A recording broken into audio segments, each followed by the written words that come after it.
What's up, guys? Welcome back to the From the Sideline podcast with Francis and Peter. And today we're going to be talking about the national championship, which we didn't get to discuss yet. Nick Saban, Kalen DeBoer, Pete Carroll, the whole coaching carousel that happened, the NFL playoffs, and then finally our award predictions. Thank you so much for listening. If you haven't, make sure you follow our channel and hit the notification bell so you know when our new episodes come out, and listen to other episodes, our past episodes if you haven't already. But let's get right into it. First, we're going to talk about the national championship. Pretty unfortunate outcome. Peter was at the game in Houston. So since you were there, let's start off with you, Peter. Give me your overall thoughts. Well, obviously it was heartbreaking. The offensive line that played so well all year just could not handle it. Could not handle Michigan's defensive front, and Michigan just outcoached them. Their defense played phenomenal. Penix had no time, and he was missing some easy throws, which was really uncharacteristic of him, and it was really hard to watch. And then, to make that even worse, after Nick Saban retired, I think it was 3 days later, Kalen DeBoer leaves everything he built here. Ryan Grubb leaves his whole crew for Alabama, and then he takes them all with him just to completely destroy our program even more. So, just to talk about that a little bit, it's just a shame what coaching in college football has turned into. There's just no loyalty anymore. I don't even know why Kalen would want to follow up Nick Saban at Alabama, because he's in a perfectly good place at UW. He's going to be making a ton of money. They offered him a huge contract. And at Alabama, the Alabama fans are going to hate him if he messes up once. And it just does not seem like as desirable of a place to be as UW. But I guess that's just my biased opinion. But yeah, those are my thoughts on the whole Nick Saban, Kalen DeBoer, and national championship. Personally, for the national championship, I know that UW was the better team. We didn't play like it, but our defense was caught off guard at the start, and they were just able to score at will with their run game. J.J. McCarthy, I also want to talk about J.J. McCarthy. My doubts were absolutely correct about him. He's not a first-round quarterback, and he's not going to be good in the NFL. I can promise you that. And they did not pass the ball whatsoever. They were just the only way they would get up the field is with their run game, and if they did pass it, I don't remember him making a pass over 10 yards, if I'm going to be honest with you. But our defense was caught off guard. They were able to score well. But then our defense played really well at the second half, and they didn't score over 30 points.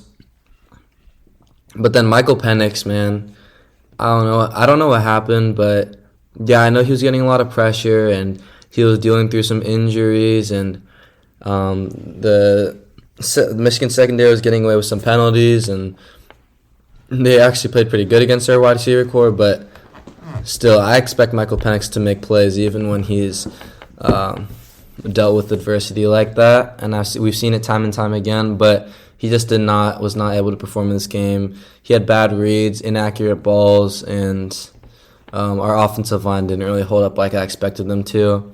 Moving on to Kalen DeBoer, he's built like a great culture in UW, and I just don't understand why he would want to ruin all that. I did not expect this coming from him at all.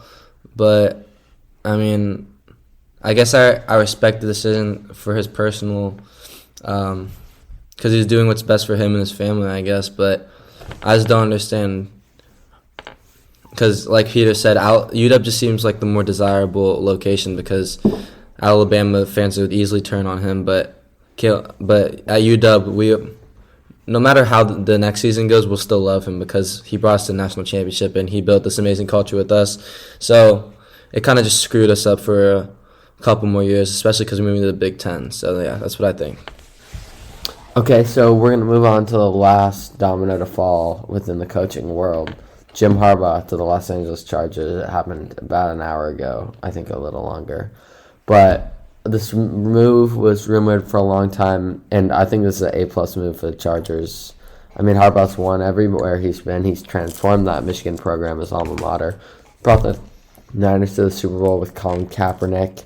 And imagine what he can do with quarterback like Justin Herbert. He's worked with quarterbacks like J.J. McCarthy and Colin Kaepernick, who aren't the most naturally talented. Not to say that they're bad at all, except, Justin Herbert's kind of a different animal, and I'm super excited to see what he'll be like under Jim Harbaugh, and I think it's going to be a treat to watch next season.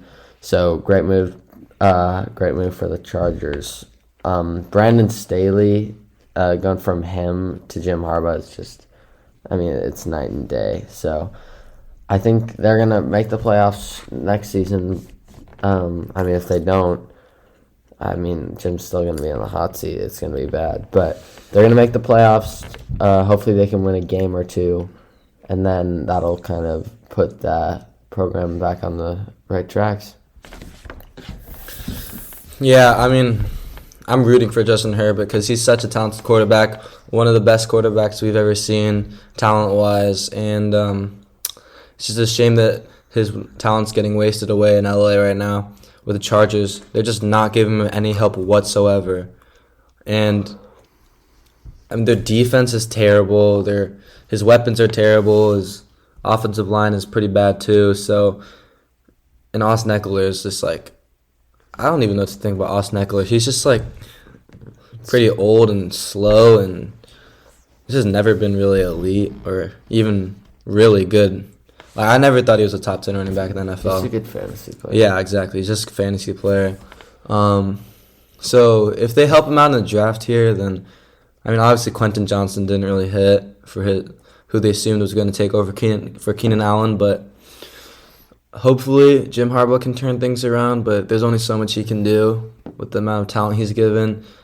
But also a lot of it lies in Justin Herbert as well. Like, I'm not going to blame him because he can't do it all by himself, but when I look at Patrick Mahomes, he's doing it he has more help on defense and he has Travis Kelce, but he's doing a lot by himself, and it's just it's just crazy to me to see that one player can impact the team so much, like Patrick Mahomes. So if Justin Herbert can take that next step, then I think they're easily a playoff team.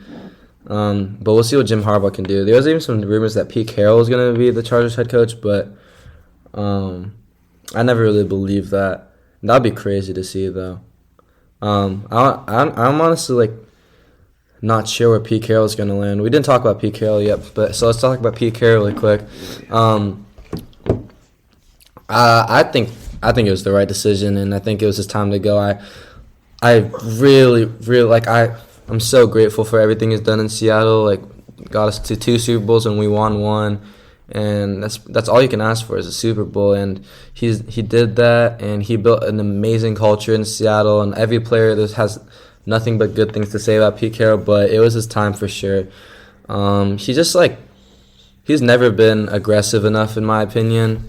And now it's come to the time when Russell Wilson left, and I knew his time was up because Russell Wilson was really keeping this thing going still. But then with Geno at the helm, you can't run an offense like this. And with a defensive-minded head coach with this roster, with Geno Smith at quarterback, it's not going to work out. So we really need an offensive-minded head coach, in my opinion. So hopefully we can get a Ben Johnson out of Detroit, the offensive coordinator, or somebody like that. But yeah, Pete Carroll's time was up, and I've been saying this, but yeah, I'm really grateful everything is done. Well, I'm a little less excited about this move. I still think it is the right move for the Seahawks' future, but Pete's done one thing, and it's win throughout his whole career. Everyone expected us to have the first or the second pick when we first started Geno at quarterback, but he changed the scheme, adjusted the scheme to Geno, and it worked out. But I do agree with Francis. I just don't think he lines up with the timeline of the Seahawks, and it is kind of important that they need to move on because he's a pretty old coach, and his coaching style is pretty outdated. And we have a super young team with a lot of rookies, so I think if we have an offensive-minded genius who comes in here, he can really transform this team and get another offensive coordinator now that Shane Waldron's with the Bears. I think that could be a really dangerous offense. But I do want to reiterate what Francis said. I am so grateful for Pete for all the winning he's done in Seattle over the course of the last 10 plus years. It's been awesome, and we'll never forget it. But it's his time to go, and I think it's time that a new era in Seattle starts. Okay, now we're just going to do some playoff recap so far, and then our Super Bowl prediction in the episode. Starting with the wild card round. Well, I'm not going to do it by round. I'm just going to do it by teams. So let's start off with the Texans. Okay, so I was really rooting for the Texans and C.J. Stroud, D'Amico Ryans, but, I mean, they just really didn't deserve to win against the Ravens, but D'Amico Ryans really changed this team around, especially the defense. They have not really any superstars on their team besides maybe like Will Anderson, but D'Amico Ryans really transformed this defense, and they looked incredible against one of the best, if not the best offense in the NFL in the Baltimore Ravens. And C.J. Stroud looked like easily a top 5 quarterback in the NFL this season, which is crazy to think about. And they were the second worst team in the NFL last year, and they got to the first seed in their division, and they got to the divisional round. Crazy improvement. Texans fans should be so excited for what's to come with C.J. Stroud. And they have like one of the highest amount of cap spaces in the NFL, so they got a lot of room to work with here to sign some people, draft some people. And, the Houston Texans team is looking really bright for the future. Yeah, the Texans have the best young core in the league, without a doubt. Those 2 picks that they used on Will Anderson and C.J. Stroud are going to go down in history as 2 of the greatest draft picks of all time in a row. Just an excellent job by the GM, Casario, I think his name is, and then hiring D'Amico Ryans, who's changed the culture of this team. I saw Will Anderson talking about him. He said he's a better coach than Nick Saban. This team is just on the right track in pretty much every category. They're super young. They're going to continue to develop, and they're going to be a major player in the AFC for years to come. Peter doesn't think the same, but I think C.J. Stroud deserves to be Offensive Rookie of the Year.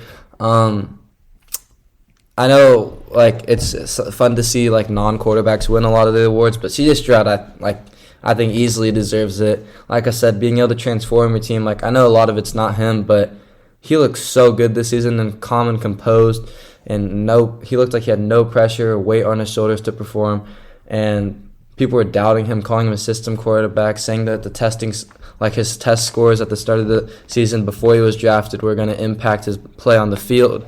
But he just looked I think this season, right now, I would only take 3 quarterbacks over him if I had the option to, which is Mahomes, Lamar Jackson, and maybe Josh Allen. Those are the only 3 guys I would take over him right now. Maybe Joe Burrow, but that's even a debate for me. He looks so good, and he broke the record for the amount of passing yards in a single game by a rookie, and he almost got to the point of most passing yards in a season by a rookie. He made the divisional round from the second worst team in the NFL. That's crazy transformation from a single player. So, Peter, why do you think Puka Nacua should win? Puka, obviously, I do think they should do co-offensive rookie of the year where 2 people get the award, but they're probably not going to do that. And I think Puka deserves the award because he's objectively had a better season. C.J. Stroud missed, I think it was 2 games, and there were parts of the season where he didn't look super great, and Puka has just been great throughout the entire season. He has insane hands, and his production has been a top 5 receiver in the NFL as a 5th-round pick rookie, the second to last pick in the fifth round. I think it was just absolutely absurd. He's looked like an absolute veteran throughout the entire season. And I think C.J. Stroud has looked like a rookie in a couple ways, and Puka he's more of a polished player right now, although I do think C.J. is going to be a future Hall of Famer. But right now, I think Puka had the better season, so that's why I think he deserves the award more than C.J. Okay, let's talk about that Chiefs-Bills game. There's, a rivalry starting to form between the 2 teams now. They've faced each other, how many times in the playoffs now? 3, 4 maybe? But Patrick Mahomes got the best of Josh Allen in every single playoff game that they faced off in, and he got the best of him in this one too. It was an insane game, and Patrick Mahomes throughout this entire season has looked like he's just getting no help whatsoever on offense. Rashee Rice at the end of the season started to step it up for him. Travis Kelce is not the guy. He's not the guy that you've been looking for this entire season. But Kadarius Toney, he was an elite weapon when they won their Super Bowl last year, and when he was on the Giants, like he looked like he had the potential to be amazing. But this season, he just has not been good. He's dropped a lot of crucial balls at the start of the season, and he's getting clowned on social media a lot. Also, Marcus Valdes-Scantling has dropped a lot of easy catches that could have won them some games. But this game, Patrick Mahomes, and it looked like the whole team really followed Patrick Mahomes, and they locked in on this game. I feel really bad because I feel like the Bills were a better team throughout the entire season and going into this game, and Josh Allen has never really made it far in the playoffs. He's never been to a Super Bowl, even though he's an amazing quarterback and an amazing leader, but the Bills just look really... I feel bad for the Bills fans right now because looking forward, they don't have a very bright future besides Josh Allen because their defense is kind of aging a lot, and then also Stephon Diggs is aging and is on a steep downslope right now. Gabriel Davis is really not an elite wide receiver too that you're looking for. He just has spurts of greatness, and then, it's just a very aging team, and it's just Josh Allen that you have to rely on. So I feel bad for Bills fans right now. I feel like this was their season. This was their last chance for them to make a Super Bowl push. So we'll see what they do in the future and make moves. But yeah, this is cementing Patrick Mahomes' legacy as arguably the best player of all time and easily the most talented player of all time. Yeah, I agree with Francis. I think that the Bills' Super Bowl window is closing rapidly. I think they maybe have one more year left. They got, like you said, they have the aging defense. They have Von Miller, Stephon Diggs, who knows what he's going to be like next year. He has been really uncharacteristic through pretty much the past 10 games in the playoffs, past 10 games of the regular season, and then the playoffs. It's just been bad. And the truth is that the Chiefs own them, and that's not going to change. Patrick Mahomes isn't going anywhere. And as long as Mahomes continues to be just a little bit better than Allen, and their defense still outplays Buffalo's, the same story is going to happen, and Buffalo's got to find another way to get over the hump. Maybe it's parting ways with Sean McDermott, even though he's done a lot for them. They've never been able to beat the Chiefs in the playoffs, which ultimately is Joe Burrow's been able to. But Josh Allen, 3 times in a row, heartbreaking defeat each time. Stephon Diggs standing out on the field, and nothing's changed. So I think the Bills have to make a change within their organization. And then if we want to talk about the Chiefs, there's only one thing to say, that Patrick Mahomes is going to be the greatest quarterback of all time. You just simply have to use your eyes to figure that out. And you're like, this guy is way more talented than Tom Brady. It's not close. But he just needs to win a few more Super Bowls, continue his trajectory, and he'll be the GOAT. Okay, the last team I want to talk about in this playoff run is the Detroit Lions. We actually beat them at the start of the season. The Seattle Seahawks beat them. So I never really thought they were an amazing team. But lately, towards the end of the season and right now, they have looked like an elite offense, and their defense has really stepped up in a big way. Dan Campbell has created an insane culture with this team, and they just found a lot of great stars. They found a lot of hidden gems right now, and they have a lot of cap space too right now, so their future's looking super bright. Jared Goff is not really considered an elite quarterback, but I've always thought he was really good and overhated. So the Lions team is looking elite right now and almost unstoppable, but I know they just played a pretty weak Buccaneers team, but I was honestly really rooting for Baker Mayfield because I'm a big Baker Mayfield fan, but the Detroit Lions are looking like they're going to win the NFC if they keep this up. But I just want to talk about their defense right now because their defense really has no stars on the team besides maybe Aiden Hutchinson, but he's not really a big personality or a superstar or anything, in the top 5 edge rusher or anything, but he's been really good for their defensive line. But they drafted Brian Branch, they drafted Jack Campbell. They have this one safety, Melifonwu, who's been like insanely good for no reason. Kirby. Yeah. What's it? Joseph. Yeah, Joseph Kirby. And they also have they signed C.J. Gardner-Johnson in the offseason, and he's been incredible for them over the top. So just a lot of great moves and great coaching, and their defense has just become a top 5 defense in the NFL pretty easily, and their offense looks like a top 3 offense in the NFL pretty easily with Jared Goff under the helm. It's just insane to see, if you put the right players together and coach them correctly, how amazing the product is going to be. When I watch the Lions play football, and when I listen to Dan Campbell conduct post-game interviews, you can tell that the players just want to go to bat for that dude so much. He's a former player, used to play in Detroit. He cares so much about the city. The players care so much about the city, and they play hard. They play physical. Some say they play dirty. I think there's a clip of Matthew Stafford saying it to Kirby Joseph. But yeah, this team is elite. As long as Jared Goff continues to, I mean, he is a game manager, but he's an elite one in that. He's been getting the job done the entire season, and it's been really cool to see. I'll be rooting for them to the entire postseason, except in the Super Bowl, because my playoff bracket is perfect right now. So I just need the Lions and the Ravens. So fingers crossed on that.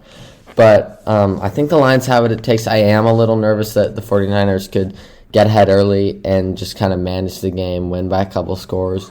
But hopefully that doesn't happen. Hopefully the Lions can just dominate the trenches, get to Brock Purdy, force him to make bad decisions, and I think they have a real chance at winning this game and going on to the Super Bowl. So finally, we're going to do some quick little Super Bowl predictions. I already stated that I think the Lions are going to beat the 49ers in the NFC Championship. So let's get that out of the way. So I think it's going to be Lions out of the NFC, and then I think out of the Ravens and the Chiefs. I really want to see Patrick Mahomes win this for like his resume, for his legacy, but Lamar, man, I really want him to win a Super Bowl, and they're a much better team, and they're much more deserving right now. Let's give me the Ravens and the Lions, and then to win the Super Bowl, I guess I have to take the Ravens. Their offense is too elite.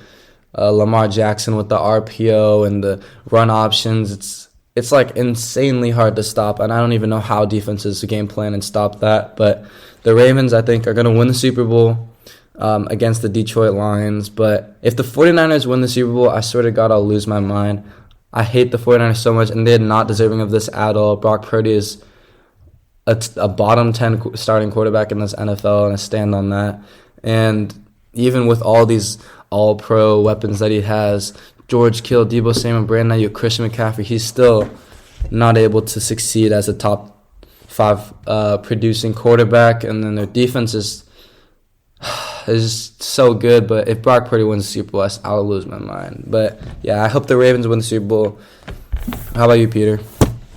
I think that I'm not gonna talk too much about the Lions. I'm just gonna manifest a win from them. But the bottom line is they got to get to Brock Purdy. They got to force him to make decisions he's not comfortable with. And if they can do that, I think they have a pretty good shot of winning. But moving on to the AFC Championship, I think the Ravens are going to win by 3, maybe even 4 scores. Wow. I think it's going to be an absolute beatdown. The thing is different than years past, that the Ravens teams have not been this dominant. They haven't had this good of a defense, and they match up so well with Patrick Mahomes, who doesn't really have any deep threats this year, so they can't beat him over the top. And this is a hard-hitting defense. Roquan Smith, the best middle linebacker in the league. He's surpassed Fred Warner. Marlon Humphrey's back, I think. This defense is just lined with studs. I think they have Geno Stone. They have a bunch of great defensive backs. Kyle Hamilton, the best up-and-coming free safety in the league, soon to be the best. Yeah. Sure. So that defense is just elite. And then how can you not talk about Lamar Jackson, the MVP? He wasn't really having a great game throwing the ball against the Texans, but guess what? He's Lamar. He can run for 106 yards and 2 touchdowns just basically whenever he wants. So that's so hard for the Chiefs to stop. It's so hard to watch as a fan just to get run on, but it's a great safety valve to have in case Lamar's not super accurate that game. So I think there's just not a lot of ways the Chiefs can win, and there's so many ways the Ravens can win. So give me the Ravens by a lot. Peter, follow-up question. With Ravens' new resume, with Lamar's new resume, if he wins the MVP, which he most likely will, with 2 MVPs and then possibly a Super Bowl, where do you think he ranks among quarterbacks in the NFL history? Well, that's really hard to say because I've seen the main debate is like around someone like Dan Marino, who definitely doesn't have the accolades, but just Has the talent. has that talent. He's just an insanely skilled quarterback. Just throws absolutely beautiful football. For me, it kind of depends on how they win. If they dominate, if Lamar plays super well in the AFC Championship and Super Bowl, then yeah, I'd say he's a clutch playoff performer who can get the job done. But if they barely squeak by in both games, I don't know. I'd still probably have Marino above him. But obviously he's in the top 10. He's a 2-time MVP winner. Yeah. So I think when it's all said and done, he probably will be top 5 just based on his overall accolades. I love to think about how he's Michael Vick, who actually turned out without the whole scandal. His career actually played out, and it's been awesome to watch. So I'm rooting for Lamar, but I'm also rooting for the Lions, so it's tough. But give me the Ravens to win it all the way, pretty decidingly, by a pretty good margin. That's going to wrap up this episode. Thanks so much for listening all the way through. Peter's been worked really hard on our website, and it's like completely up now and ready to go. You can look at all our socials on there, all our websites.